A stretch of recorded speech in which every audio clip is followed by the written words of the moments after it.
Beshem Hashem Naaseh Venatzliach Boker Tov, Boker Or. On est aujourd'hui le mardi 1er du mois de septembre, donc Yom Uledet Sameach à Shimon Tuitou, mon frère, Samia Yakar, Bezrat Hashem, et à vous tous, beaucoup de bonheur. On est le Yud Bet, le 12 du mois de Elul. Le 13, ce soir, c'est l'Eloula d'un des plus grands rabbes de l'histoire du judaïsme, le Ben Ishraï. Donc je vous invite tous à allumer une bougie pour lui, Bezrat Hashem.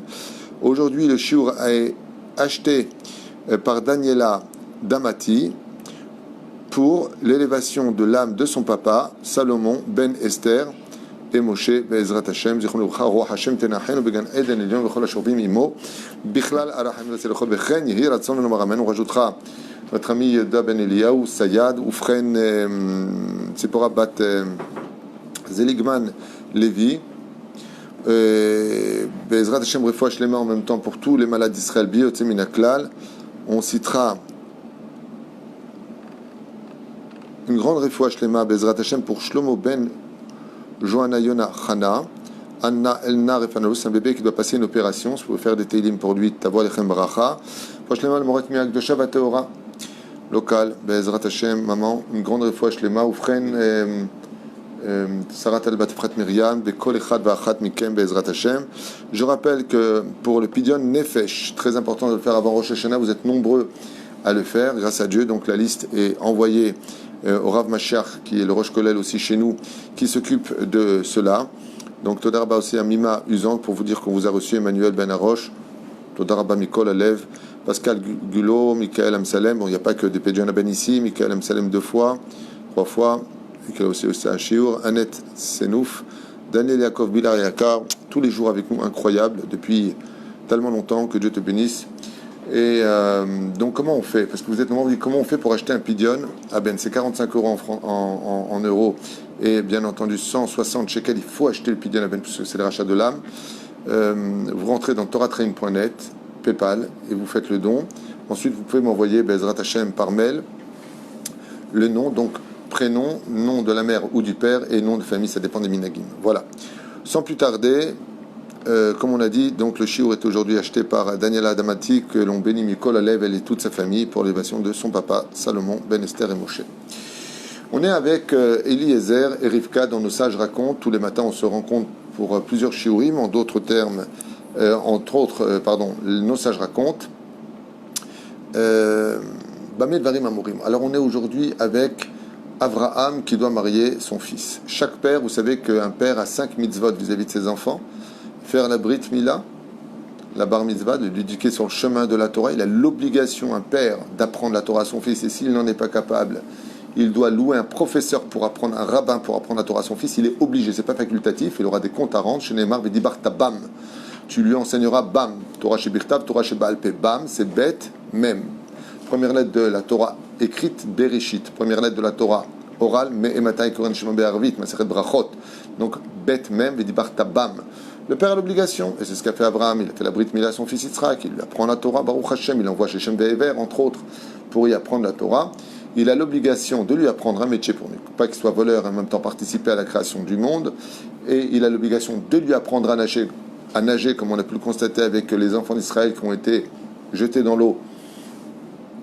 Eh bien, ils doivent apprendre à nager. Et pour finir, il doit le marier. Il a l'obligation de le faire entrer sous la choupa, d'où l'importance pour le père. Et c'est ce que fait Abraham. Il a accompli tous ces mitzvot-là. Yitzhak, Baruch Hashem, en a eu 4. Et maintenant est venu le temps pour le père de les marier. Alors aujourd'hui, les Bachurim se débrouillent un peu tout seuls. Les gens, dans les temps dits modernes, vont chercher leur kala tout seuls. Mais de tout temps, c'était les parents qui négociaient de tout temps. Je ne parle pas d'il n'y a pas tellement longtemps, je parle de ma mère, d'autres mères, demandez-leur. C'était à l'époque les parents qui organisaient les mariages en se renseignant bien sur les familles, qui, que, quoi, dont, lequel. Et donc, ils présentaient la fille au garçon. Ça ne veut pas dire qu'elle était obligée de se marier avec, mais ça veut dire qu'il fallait la caution des parents pour accepter le mariage.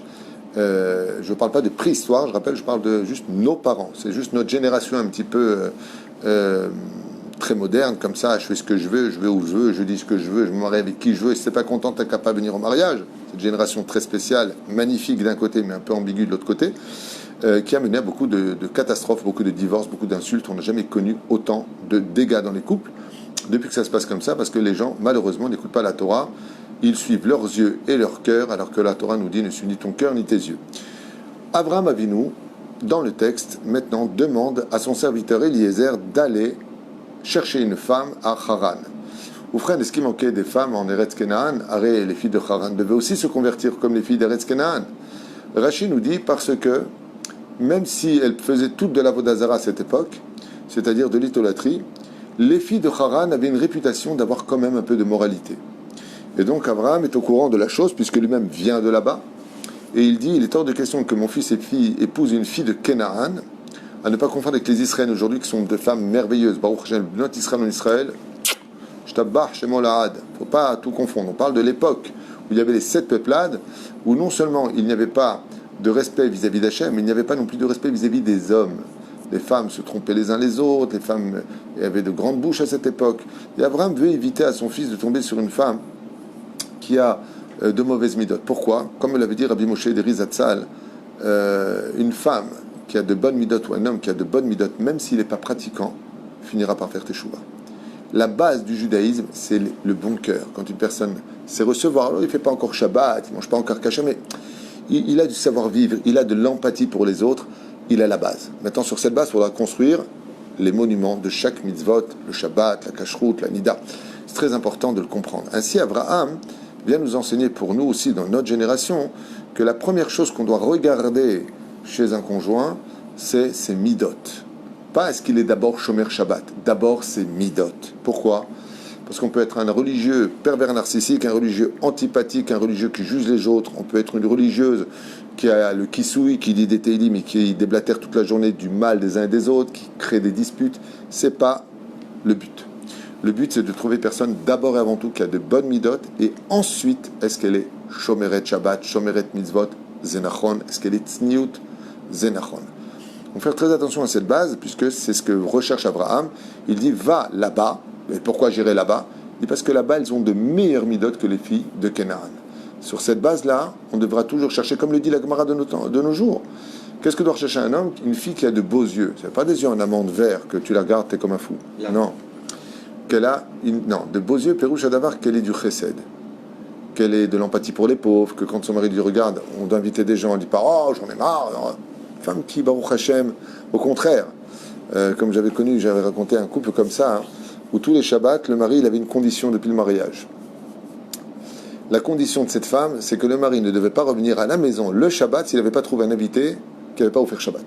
Donc le mari, à chaque fois qu'il finissait la prière, il dit, t'as offert Shabbat, c'était à Paris. Okay?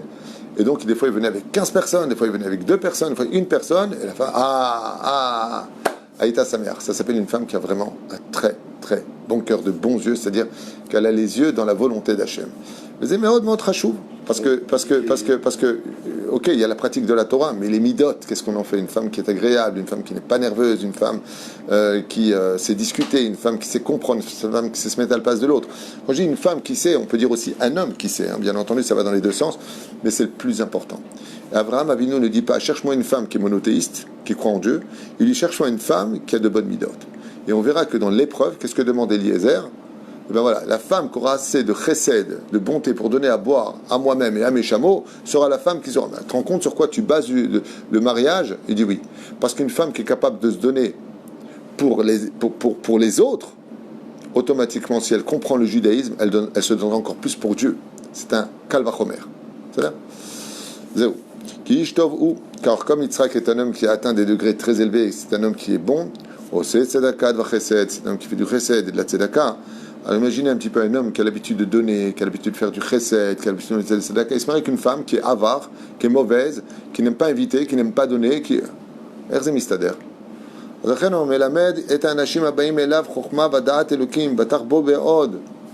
Et donc Yitzhak Avinu, il sait très bien que les rencontres, ça vient d'Hachem. Il est boter b'Hachem. Il a une émouna sans retour vis-à-vis d'Hachem. Et donc, Baruch Hashem elamed et ha'anashim aba'im elav chokhma v'da'at. Et donc il lui a donné dans ses mains toute la maison. Botozman kara elav Abraham et Eliezer va'amarlo. À ce moment-là, Abraham appelait Eliezer. Qui était Eliezer? Eliezer était celui qui détenait dans ses mains le trousseau de tous les biens d'Abraham Avinu, tous les troupeaux, tout l'argent. C'était le bras droit. On appelle ça le majordome en français. Tout était entre les mains d'Eliezer. Quand on venait voir Abraham, par exemple, pour des affaires, Lui étudiait la Torah, il disait, allez voir Eliezer. Eliezer était l'ombre d'Avraham Avinu. Alors, les Chachamim posent une question très intéressante ici. Il dit, je ne comprends pas. Tous les biens d'Abraham, les fortunes d'Abraham, les champs qu'avait acquis Abraham, les millions de têtes de troupeaux d'Abraham, le rondement des serviteurs et des servantes, tout est entre les mains d'Eliezer. Et quand il s'agit de marier ton fils, tu envoies aussi Eliezer. Mais Eliezer, qu'est-ce qu'il dit? Kevan shesomer ani alecha, l'ervesh alecha artzi molati, be'eveli misham isha livni Yitzhak.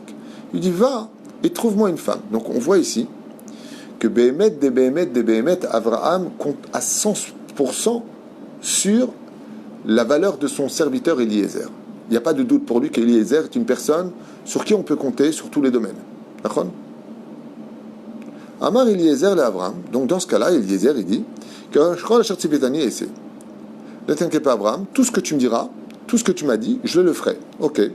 Velo Hachane Davar, et je ne changerai rien, Mikol Macha Martali, de tout ce que tu m'as ordonné.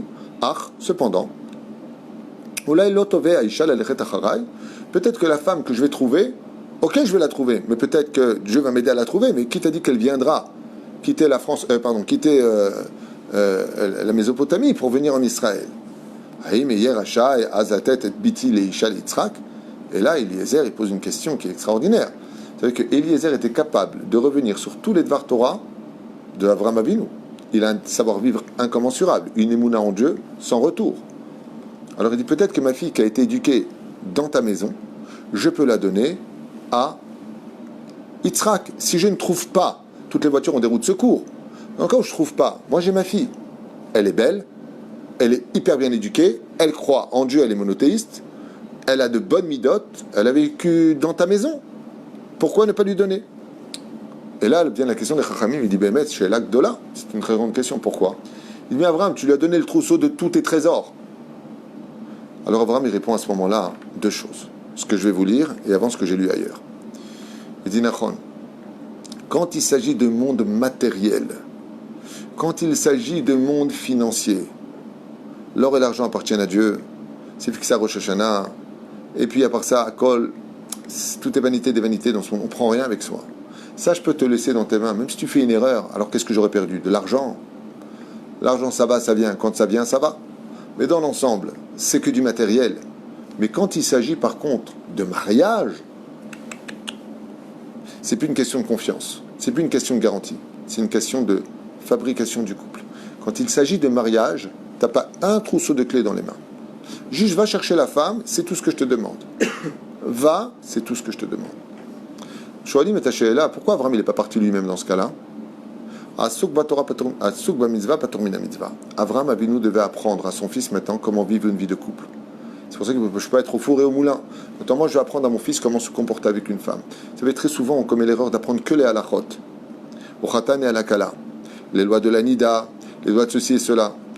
Mais il faut aussi leur apprendre à savoir qu'est-ce qu'une femme, qu'est-ce qu'un homme, comment vivre une vie heureuse de couple. Et c'est ce que va faire Abraham. Il va enseigner à son fils comment se comporter avec une femme, comment comprendre une femme, comment réagir quand la femme n'est pas d'accord sur un sujet, comment apporter.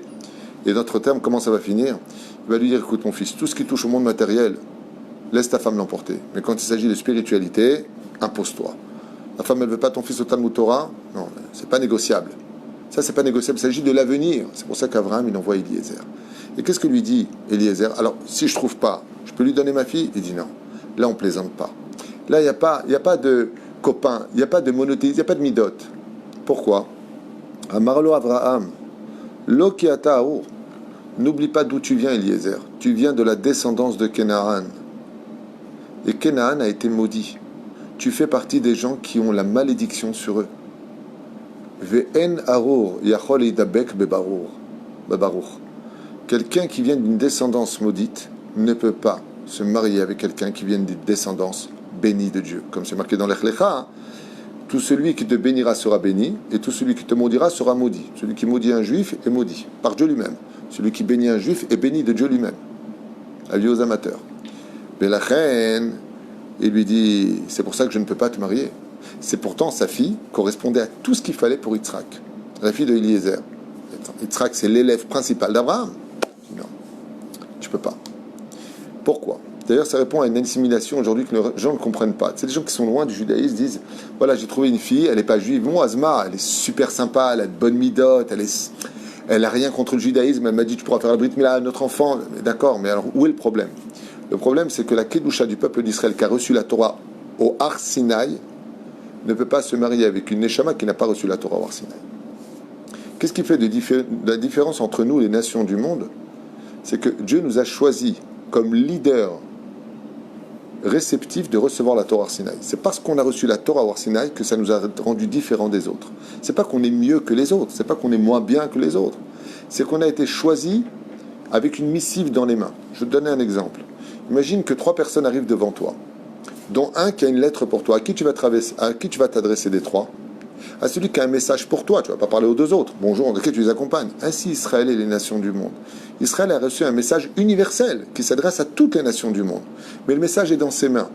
À qui doit s'adresser l'autre? À celui qui a ce message. Ce qui fait que seul celui qui a reçu la Torah Har Sinaï peut se marier avec celui qui a reçu la Torah Har Sinaï. Et comme il y avait toutes les neshamot juives au moment du don de la Torah, ainsi donc un non-juif ne peut pas adhérer avec un juif.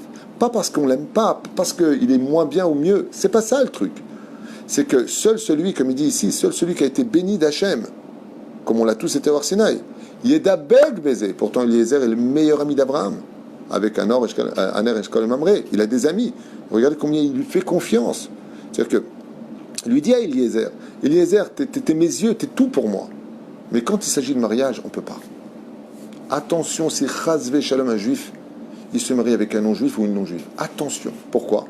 Il dit qu'il Loïdabek, Mazéidabek, ils ne peuvent pas adhérer l'un à l'autre. On peut être amis, on peut être en bonne connaissance, on peut travailler avec des goïms, mais jusqu'au mariage, c'est tout.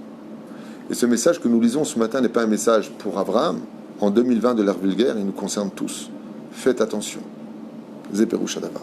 Je ne comprends pas, puisque le rôle d'Abraham c'était le prosélytisme, c'est-à-dire de convertir le plus possible et tous ceux qui étaient dans son entourage. Donc Eliezer était 100% juif. Alors encore une fois, ta question démontre que tu n'as pas compris ce que j'ai dit. C'est vrai qu'il est maintenant, il pourrait se convertir. Pourquoi Sarah n'est pas convertie? Rachel et Léa ne vont pas se convertir, il n'a plus qu'à la convertir. Oui, mais il y a un problème. Il est Arour, il vient de Canaan, il est maudit. Et qu'est-ce que répond Abraham? Il ne dit pas tu es juif ou tu n'es pas juif. Il lui dit Kiata Arour, mi bene Canaan, car tu viens de Canaan, Asher Kula l'allié des Noirs, qui a été maudit par Noir. Baruch. Il y a un homme qui vient d'une descendance maudite ne peut pas toucher ou se marier avec quelqu'un qui est béni. Même s'il devient juif, ça même s'il devient juif. Il vient de la descendance de Canaan. Il y a un problème dans ce domaine, c'est-à-dire que même s'il adhère à cela, il ne le pourra pas. La Karavam Sefer Ketabo, Kol Asher Yeshli, Eten le Yitzhak béni, et à ce moment-là, Abraham donc annonce à tout le monde que tout son héritage, sa fortune, la terre d'Eretz Israël qui lui a été donnée sera l'héritage de Yitzhak Avinu alav shalom. Et uniquement Yitzhak. Chatam Masaret à Sefer Eliezer, il a donné donc ce testament à Eliezer. Sefer Ze tahazik beyadecha, kshtagia levet anahara, asher ota yochiach lecha Hashem, kimatima livni, ter'e shlabia Sefer Azeh. Et donc tu annonceras à cette cas-là, quand elle acceptera de te suivre, qu'elle devient l'héritière de la terre d'Eretz Israël, elle et sa descendance, et que tous les biens que je possède iront chez Yitzhak Avinu alav shalom. Alors, il y a plusieurs choses à dire ici où on pourrait tarder pendant des heures, mais ce qui est très important à retenir, c'est la émouna. D'aller chercher une femme, c'est juste une ishtadlout. C'est juste ici une ishtadlout à faire pour aller chercher. On envoie quelque chose, on se renseigne, on s'inscrit dans un site kasher de rencontre, et surtout, on prie Hachem, car Boré Olam, mais avec Zivugim. Je voudrais juste voir jusqu'où je peux aller pour aujourd'hui. Oh, ce sera intéressant aussi pour demain, on verra. Donc on va voir. La kach Eliezer asara gemalim amusim bechol tu vesagar et pm bim zman biz mamim. Donc il aura Eliezer est parti avec 10 chameaux à qui il a mis une muselière pour ne pas qu'ils mangent sur les champs, sur la route des propriétaires de leurs champs pour pas qu'il y ait du gazelle, d'où l'importance de faire attention à cela aussi. A fait à Sefer chez Katav Abraham la karbiado viatzal et d'accord harana. Ota et shalach Abraham likro elav et Yitzhak viashuv lebeto. Et donc Abraham s'est assis avec Yitzhak comme on l'a vu pour pouvoir apprendre les lois et la conduite d'un khatan. Comment comprendre une femme, de comprendre qu'une femme, elle a besoin des 3 points principaux qui la concernent le plus. Elle a besoin de tsumet lev, mazé tsumet lev, sim lev en hébreu, qui veut dire mets ton cœur. Elle a besoin d'attention, elle a besoin de dialogue et elle a besoin d'amour. D'où l'importance, Bezrat Hashem, que, hormis les halachot, de savoir qu'une femme, elle a besoin de 3 choses qui sont tellement importantes pour elle. Fais attention à moi, dis-moi que je suis jolie, dis-moi que tu m'aimes, j'ai besoin de cela. J'ai besoin que tu me parles, j'ai besoin que tu me racontes un peu ce que tu as eu dans ta journée. C'est très dur pour une femme mariée d'entendre par le copain de son mari ce que son mari a signé, ce que son mari a fait. La femme veut être complice parce qu'elle est là pour lui. Elle est là, comme elle le dit, pour faire à manger, je suis là, pour laver tes habits, je suis là. Mais quand il s'agit de toi, alors moi, je ne suis plus là. C'est pour ça que j'insiste souvent sur cette dimension qu'un couple vraiment réussi, c'est quand l'homme et la femme deviennent les meilleurs amis du monde. On s'arrêtera là pour ce premier show. On se revoit pour le deuxième Masechet Avot, Be'ezrat Hashem, puis un troisième en l'honneur du Ben Ishraï. Toda Rabba, Ze Haya Leinu Nishmat, Be'ezrat Hashem Hashem Atov, Salomon Ben Esther et Moshe, Shayom Yom Kudatoro Hashem Tenachenu Began Eden Elion. Kol Tuve, à tout de suite.